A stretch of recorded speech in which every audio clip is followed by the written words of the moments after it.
మధ్య యుద్ధాన్ని ఆపాను అంటూ పదే పదే గొప్పలు చెప్పుకుంటున్న అమెరికా అధ్యక్షుడు ట్రంప్ యూటర్న్ తీసుకున్నారు. భారత్ పాక్ కాల్పుల విరమణ ఒప్పందంపై అమెరికా ప్రమేయం లేదంటూ ప్రధాని మోదీ స్పష్టం చేసిన తర్వాత కూడా తానే యుద్ధాన్ని ఆపానంటూ మళ్లీ అదే పాట పాడిన ట్రంప్ ఇప్పుడు రూటు మార్చారు. భారత్ పాక్ యుద్ధాన్ని ఆపింది తాను కాదని ఎట్టకేలకు అంగీకరించారు. భారత్ పాక్ కు చెందిన ఇద్దరు తెలివైన నేతలు ఇరు దేశాల మధ్య ఉద్రిక్తతలను పరిష్కరించారన్నారు.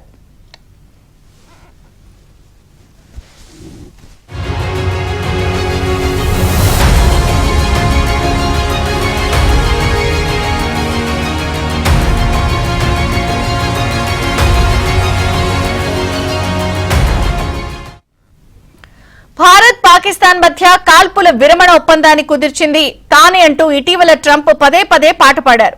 దీనిపై స్పందించిన భారత ప్రధాని మోదీ ఈ ఒప్పందంలో అమెరికా ప్రమేయం ఏమీ లేదని తేల్చి చెప్పారు.